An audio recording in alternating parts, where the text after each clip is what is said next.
Hello students, welcome to Daridipa counselling guide channel.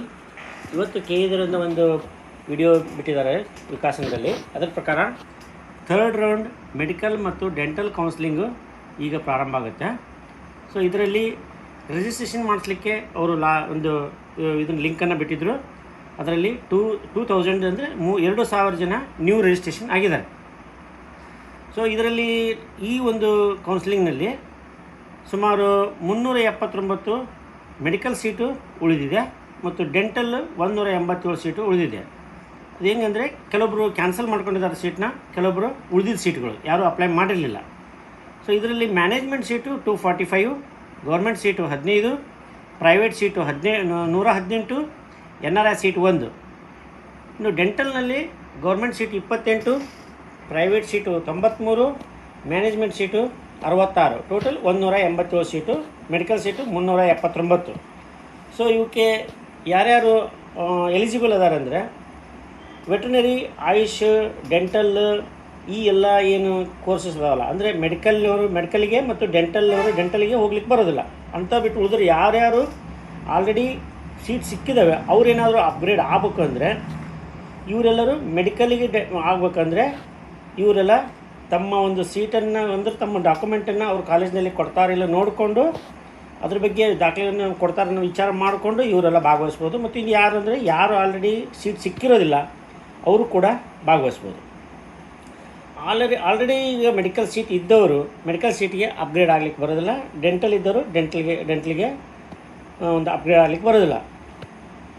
Medical seat ಸಿಕ್ಕವರು ತಮ್ಮ ಮೊದಲನೇ ಸೀಟನ್ನು ಈಗ ಅಕಸ್ಮಾತ್ ಒಬ್ಬರು ಯಾರಾದರೂ ಮೆಡಿಕಲ್ ಸೀಟ್ ಸಿಕ್ಕಿತ್ತಂದರೆ ಅವರು ಮೊದಲೇ ಒಂದು ಸೀಟ್ನಲ್ಲಿ ಅಡ್ಮಿಷನ್ ಮಾಡಿಸಿ ಮೆಡಿಕಲ್ ಸೀಟ್ ಸಿಕ್ಕ ನಂತರ ಅವರಿಗೆ ಈ ಒಂದು ಮೊದಲನೇ ಸೀಟು ಕ್ಯಾನ್ಸಲ್ ಆಗುತ್ತೆ. ಅದಕ್ಕೆ ಸ್ವಲ್ಪ ಮೊದಲೇ ಅವರು ವಿಚಾರ ಮಾಡ್ಕೋಬೇಕಂತ. ಸೊ ಇದರಲ್ಲಿ 3ನೇ ರೌಂಡ್ನಲ್ಲಿ ಸೀಟ್ ಸಿಕ್ಕರೆ ಜಾಯಿನ್ ಆಗಲೇಬೇಕು, ಇಲ್ಲ ಅಂದರೆ ಅವರ ಒಂದು ಅಮೌಂಟು ಫೋರ್ಫಿಟ್ ಆಗುತ್ತೆ ಮತ್ತು ಪೆನಾಲ್ಟಿ ಬೀಳುತ್ತೆ.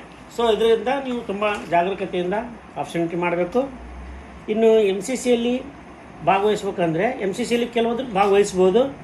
MCC ರಿಸಲ್ಟ್ ಬಂದ ನಂತರ ಇಲ್ಲಿ ರಿಸಲ್ಟನ್ನು ಇವರು ಪ್ರೊವಿಷನಲ್ ರಿಸಲ್ಟ್ ಬರ್ತಾರೆ. ಆವಾಗ ನಿಮಗೆ ಒಂದು ದಿವಸ ಟೈಮ್ ಇರುತ್ತೆ, ನೀವು ಲೆಟ್ರ್ ಕೊಡಬೇಕು, ನಾವು ಕಿಟ್ ಮಾಡ್ತೇವೆ ಅಂತ ಹೇಳಿ. ಆವಾಗ ಅಲ್ಲಿಗೆ ಹೋಗಲಿಕ್ಕೆ ಅವರು ನಿಮಗೆ ಪರ್ಮಿಷನ್ ಕೊಡ್ತಾರೆ. ಇಲ್ಲಾಂದರೆ ಅಲ್ಲಿ ನೀವು ಸೀಟ್ ಸಿಕ್ತು ಅಲ್ಲಿಗೆ ಹೋಗ್ತೀರಿ ಅಂತಂದರೆ ಇಲ್ಲಿಗೆ ಬರ್ತೀರಿ ಅಂತಂದರೆ ಈ ಒಂದು KAಗೆ ಮೊದಲೇ ನೀವು ಇಲ್ಲಿ ಒಂದು ಗೌರ್ಮೆಂಟಿಗೆ ನೀವು ಇದನ್ನ ತಿಳಿಸ್ಬೇಕು KAದವರಿಗೆ. ಸೊ ಇದಾಯಿತು. ಇನ್ನು ಆಲ್ರೆಡಿ ಅಡ್ಮಿಷನ್ ಆದವರು ಕೂಡ MCCಯಲ್ಲಿ ಭಾಗವಹಿಸ್ಬೋದು. ಅಂದರೆ ಅವ್ರು ಏನು ಹೇಳ್ತಾರೆ ಅಂತಂದರೆ ಅಕಸ್ಮಾತ್ ಇಲ್ಲಿ ನಮ್ಮ ಕರ್ನಾಟಕದಲ್ಲಿ ಅಡ್ಮಿಷನ್ ಆಗಿದ್ದವರು MCCಯಲ್ಲಿ ಕೂಡ ಭಾಗವಹಿಸ್ಬೋದು. ಸೊ ಇನ್ನು ನೆಕ್ಸ್ಟ್ ಏನಂದರೆ ಫೀ ಸ್ಟ್ರಕ್ಚರ್. ಇದರಲ್ಲಿ ಭಾಗವಹಿಸ್ಲಿಕ್ಕೆ ಏನೇನೆಂದರೆ ಯಾರು 1 ಲಕ್ಷ ರೂಪಾಯಿ ನೀವು ಪೇ ಮಾಡ್ತೀರಿ ಅಮೌಂಟು, ಅವರು ಮೆಡಿಕಲ್ನಲ್ಲಿ ಮತ್ತು ಮೆಡಿಕಲ್ನಲ್ಲಿ ಗೌರ್ಮೆಂಟ್ ಸೀಟಿಗೆ ಮಾತ್ರ ಭಾಗವಹಿಸ್ಬೋದು.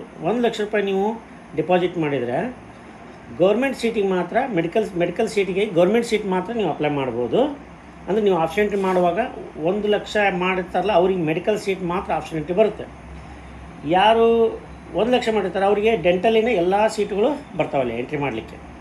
ಇನ್ನು 12 ಲಕ್ಷ ರೂಪಾಯಿ ಯಾರು ಡೆಪಾಸಿಟ್ ಮಾಡ್ತಾರೆ ಅವರಿಗೆ ಗೌರ್ಮೆಂಟು ಮತ್ತು ಪ್ರೈವೇಟ್ ಸೀಟು ನಿಮಗೆ ಅಪ್ಲೈ ಮಾಡ್ಬೋದು ಪ್ರೈವೇಟ್ ಸೀಟಿಗಾಗಿ. ಇನ್ನು ಯಾರು 25 ಲ್ಯಾಕ್ಸ್ ಡೆಪಾಸಿಟ್ ಮಾಡ್ತಾರೆ ಅವರಿಗೆ ಗೌರ್ಮೆಂಟು, ಮ್ಯಾನೇಜ್ಮೆಂಟು, ಪ್ರೈವೇಟು ಮತ್ತು NRI ಈ ಥರ ಎಲ್ಲ ಸೀಟ್ಗಳನ್ನು ನೀವು ಅಪ್ಲೈ ಮಾಡ್ಬೋದು, ನಿಮಗೆ ಸಿಗ್ಬೋದು ಸೀಟು. ಸೊ ಇದಿಷ್ಟು ಇದಾಯಿತು. ಇನ್ನು ಈ ಒಂದು ಆಯುಷಿಂದ ಏನೈತಲ್ಲ ಅದು ನಿಮ್ಮ ಕೌನ್ಸಿಲಿಂಗು ಈ MBBS ಮತ್ತು ಮೆಡಿಕಲ್ ಸೀಟ್ ಮುಗಿದ ನಂತರ ಅಂದರೆ ಒಂದು ವಾರದ ನಂತರ ನಿಮಗೆ ಈ ಒಂದು ಆಯುಷಿನ ಆಪ್ಷನ್ ಎಂಟ್ರಿ ಅಥವಾ ಅದ್ರ ಕೌನ್ಸಿಲಿಂಗ್ ಪ್ರೊಸೆಸ್ ಸ್ಟಾರ್ಟ್ ಆಗುತ್ತೆ. ಸೊ ಇದು ಇವತ್ತಿನ ಒಂದು ಅಪ್ಡೇಟ್ ಆಗಿತ್ತು. ನಿರಂತರ ಅಪ್ಡೇಟಿಗಾಗಿ ಸಬ್ಸ್ಕ್ರೈಬ್ ಮಾಡಿ, ಶೇರ್ ಮಾಡಿ, ಕಮೆಂಟ್ ಮಾಡಿ. Thank you.